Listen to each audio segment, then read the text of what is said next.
আসসালামু আলাইকুম। ডাক্তার হাসানুল বান্না আলামিন বলছিলাম, হোমিওপ্যাথিক ফিজিশিয়ান। আজকে আমরা বেসিক্যালি আলোচনা করার চেষ্টা করব হোমিওপ্যাথিতে খুবই কমন ইউজের একটা মেডিসিনটি হচ্ছে অ্যাব্রোটোনাম।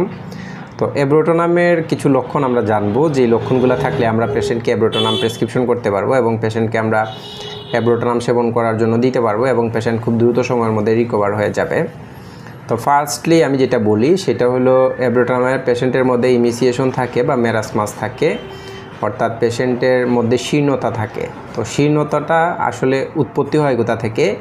সাধারণত নিম্নাঙ্গ থেকে উপরের দিকে হয়, অর্থাৎ পায়ের দিক থেকে, মানে পায়ের নিচ অংশ থেকে আস্তে আস্তে তার শীর্ণতা, অর্থাৎ শুকিয়ে যাওয়ার একটা প্রবণতা বা পুয়ে যাওয়া বলে অনেক সময়।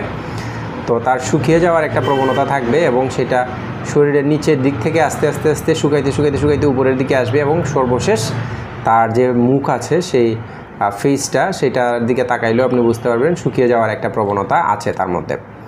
তো এইরকম যদি লক্ষণ আপনারা দেখতে পারেন, তখন আপনারা পেশেন্টকে অ্যাব্রোটোনামের কথা অবশ্যই আপনারা মনে রাখবেন। এবং এছাড়াও আরও অনেক মেডিসিন আছে, শুধুমাত্র পুয়ে যাওয়ার কারণেই যে আপনার অ্যাব্রোটোনাম আসবে বেসিক্যালি এইরকম না।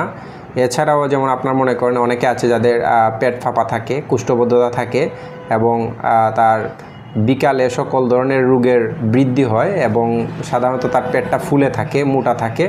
আবার আরেকটা লক্ষণ বলি, সেটা হলো যে উপরের অংশ মনে করেন যে শুকনা থাকে এবং নিচের অংশ একটু প্রশস্ত থাকে। তো সেই ক্ষেত্রে আমরা লাইকোপোডিয়ামকে মনে রাখতে পারি। এছাড়া অনেকে আছেন যারা সবসময় খাই করে এবং নাকের মধ্যে পাতলা সর্দি সবসময় লেগেই থাকে, কেচেস কোল্ড ভেরি ইজিলি হয় এবং তার যখন কুষ্ঠবদ্ধতা দেখা দেয়, সে যদি তখন মলত্যাগ করতে যায়, তখন তার মলত্যাগ করার সময় তার পায়খানা রাস্তা ফেটে যায় এবং রক্ত বের হয়ে যায়। সেই ক্ষেত্রে আপনারা নেট্টামিউরকে মনে রাখতে পারেন। এবং অনেকে আছে আবার খাই করে সারাদিন রাত, কিন্তু সে যতই খায় তার ওজন বৃদ্ধি পায় না, অর্থাৎ শুকিয়ে যাওয়ার একটা প্রবণতা থাকে তার মধ্যে।